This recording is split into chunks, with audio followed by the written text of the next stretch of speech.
This is Jet with Pop Austin Media, and I got producer U.F BEATZ in the Yo, building. How's life, my guy? man, everything is good, man. I can't complain at all. Can't complain at all. Loving life right now, man. In the lab, just cooking Cooking all day, all the time. everywhere. Man. Everywhere, any day, any moment, I'm on it. I like it. Let's start from the beginning of where you originally from.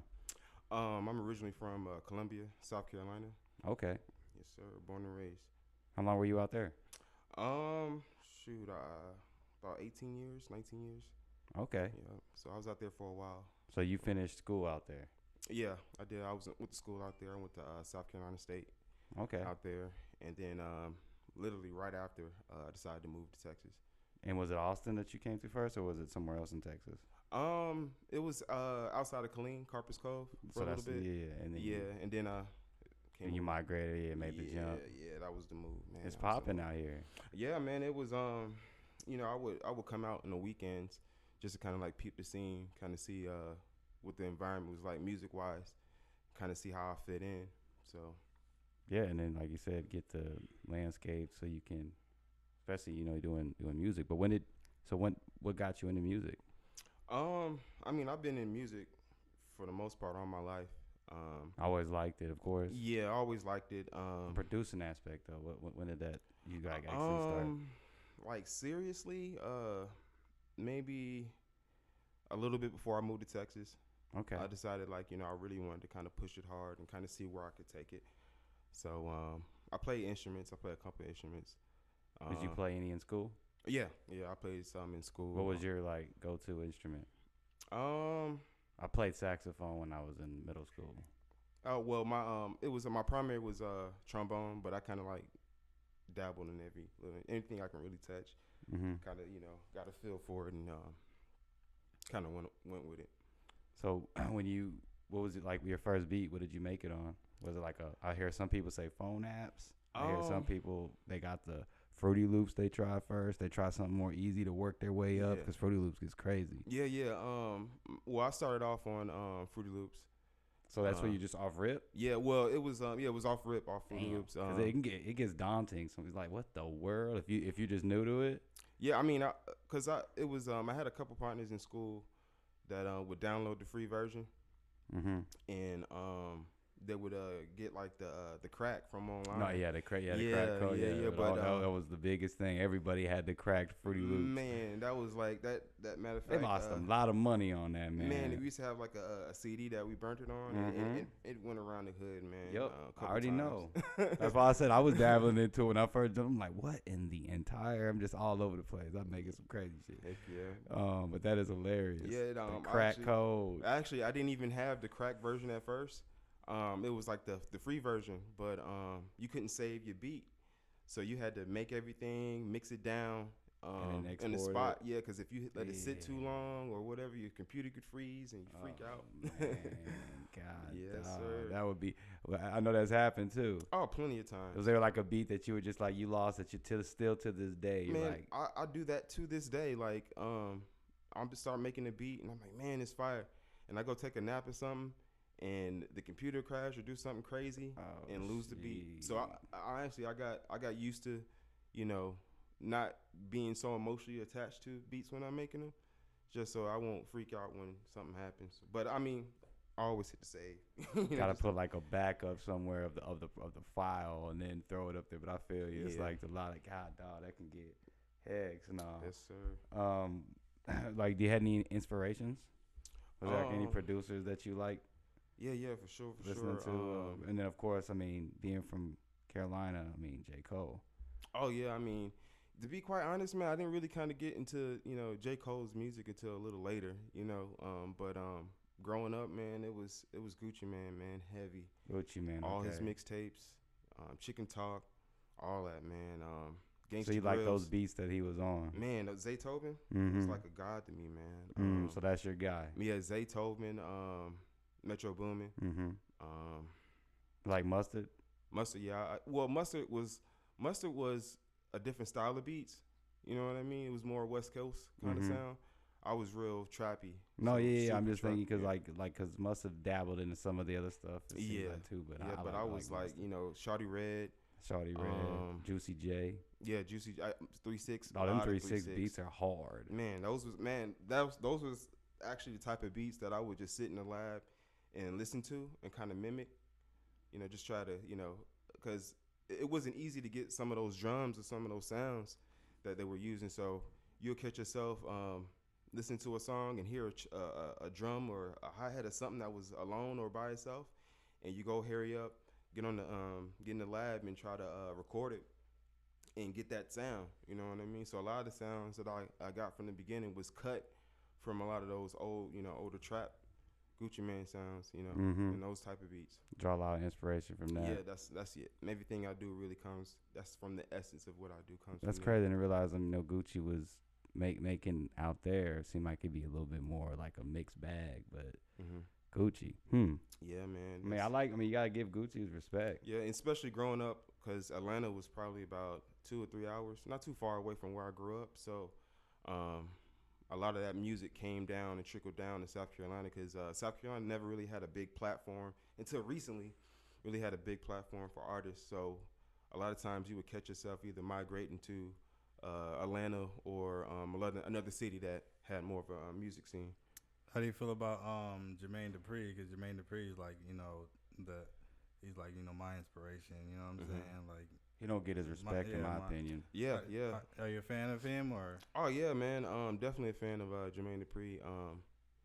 I feel like a lot of what he did in his sound is kind of like the foundation of what you really hear now in a lot of music, because if you remember back in when Usher, a lot of Usher's music, he was singing, but it was almost like a rap singing. You know what I mean? My Way. Yeah. So I feel like a lot of what he created is kind of like a foundation of what kind of like rap is kind of like morphing to. With rappers using a lot of melodies and singing, rapping on a lot of their tracks. So I feel like Jermaine Dupri was kind of like one of those founding father producers who kind of like created that kind of sound. You asked a good question. Ask it again so the people can hear about about the beats with an artist or sending them.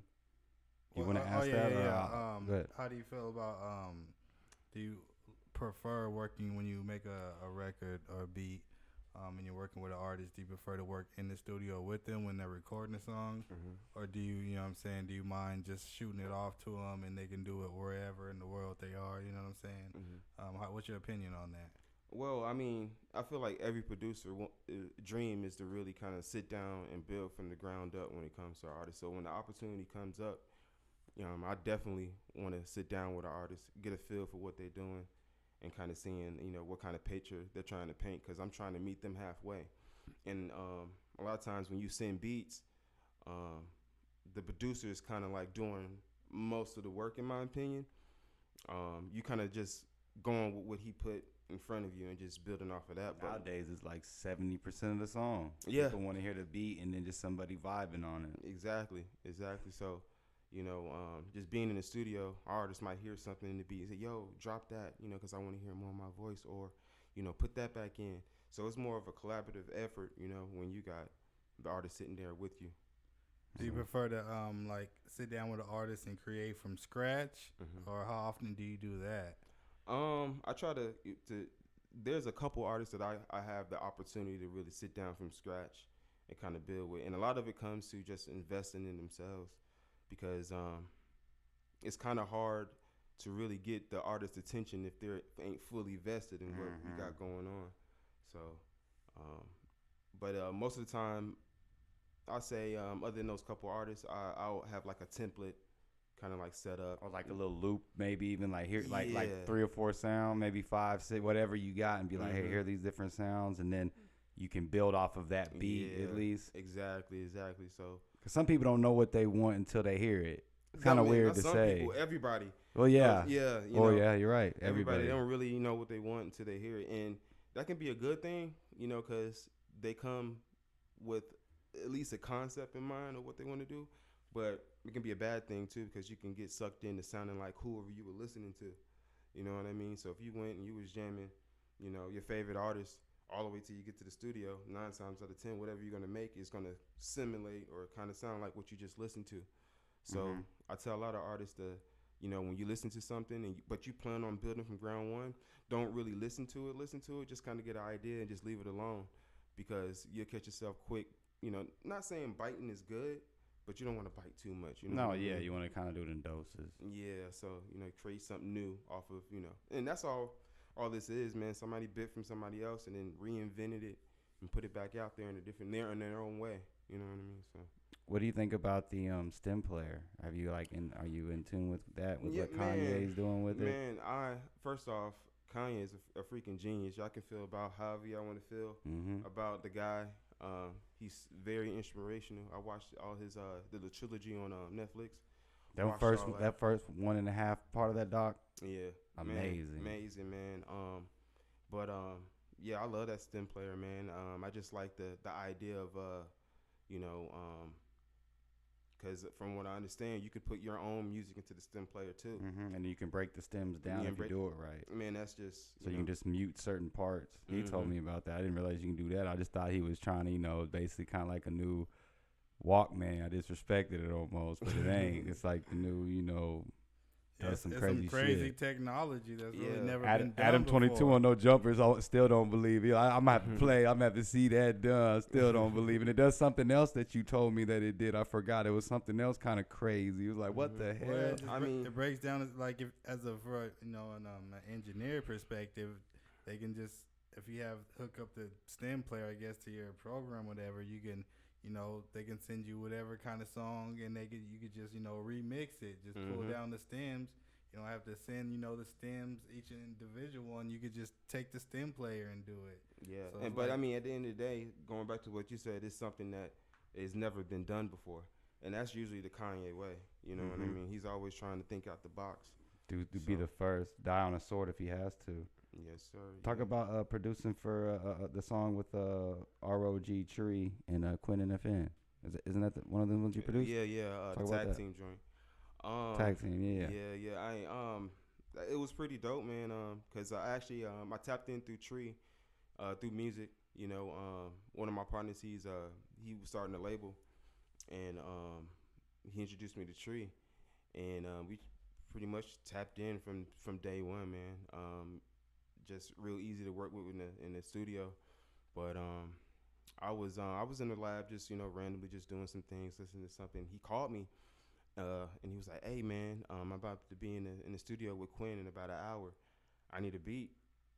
And you know me, you know, I got plenty of beats that I've made. I could have just shot to him, but I felt like, you know, after listening to a lot of Quinn's music and kind of getting a feel of, you know, the style that they were kind of like going with. I felt like one of the beats that I had already made wouldn't have done them justice. So I ended up making it on the spot. So he was like, "Man, I need to hurry up and make it because he's going to be here." So I made the beat probably in about 5 minutes. I didn't even really have time to put my tag on it. It was I was working so quick because, you know, as soon as he said he had Quinn in the studio, I didn't really want to, you know, sit on that. So hurry up, made the beat. Shouted to him. It was early in the morning. It had to be maybe about 2 or 3 in the morning when he hit me up. So it was kind of like, yeah, but yeah, he said, yeah, show him the beat. He listened to the beat. Matter of fact, he hit me up while he was at the studio. He said, "Yo, Quinn, fuck with it, man. It's hard." He loved it. He said he's gonna do something right now. So I'm sitting here like, man, you know, it's crazy how opportunities work sometimes, you know, because a lot of times you'll spam the artists in the city, emails, and try to tap in with people certain ways, and then sometimes it just falls out the air. Yep, like, and it's just that right connection. Yeah, you know. So shout out to my bro Tree, man. Yeah, shout out to him. Check out that interview, man. ROG Tree. But we definitely got a whole lot of other stuff in store coming up soon. So matter of fact, we got a session coming up, you know, in a little bit. Right after this. Dope. Yep. Touch on real quick. Did I say that? Let me make sure I'm saying this right. Lord Nocturne 2. Yeah, Lord Nocturne 2. Talk about that. What does that mean? Lord Nocturne is basically is music inspired by the night. You know, because a lot of times, you know, I get most inspired at nighttime, and it was just one of those random things where I was like, you know what, man, I'm gonna put together something, a little project, just so again, you know, them opportunities, you don't know how they're gonna come. So I just wanted to put something out there so that I can start building building a kind of like a list of things, a catalog of things that I've done. So I decided to put it out there. It's a couple tracks just to kind of like give people a feel of the type of music that I make. Like it. And then you can go check that out on the DSPs. Yes, sir. Yes, sir. Under U.F BEATZ. Real quick, one of the last things, the Austin scene. What do you think about it now, currently? With music, that be more specific. Yeah. With music, I feel like with platforms like yours and other platforms, because I feel like that was the big thing that a lot of artists didn't really know who to tap into or have a platform to really listen to them and hear them out. Central location or central locations, one of the two. Yeah. So I feel like it's kind of like on that bubble of being something really good. You know, it's just as long as people keep working together, egos don't get in the way. I feel like, and that's gonna happen, but you gotta learn to work through that. Yeah. Look at Atlanta; they got through with Gucci Mane and Jeezy. Exactly. Still made things work. Exactly. No money was stopped. None whatsoever. And you know, because we just got to get to a point to where we get on the same page. You know, kind of have the same goals, or what we want to do with the music. You know what I mean? Help each other out. If you see, somebody that might not have as big a name as yours. Just be willing to work with people, but at the same time, continue to invest in yourself.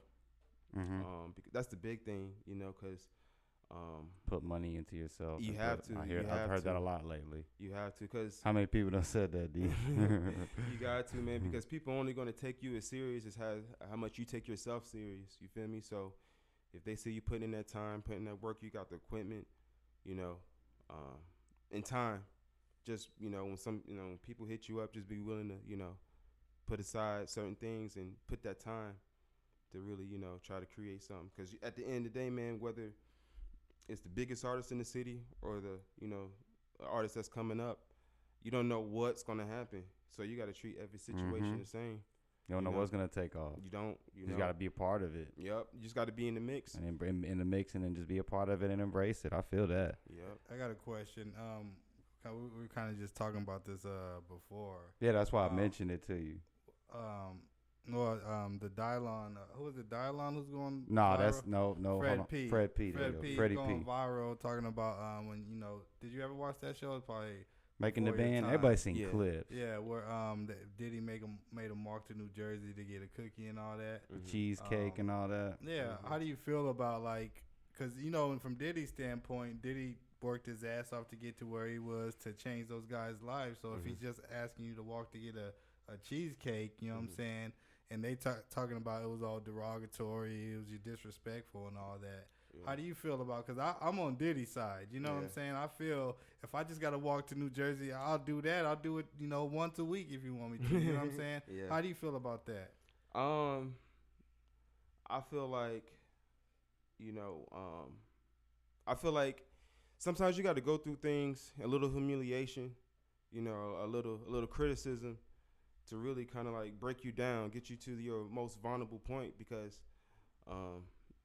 that's when you really got to, get a chance to see who, what a person's really made of.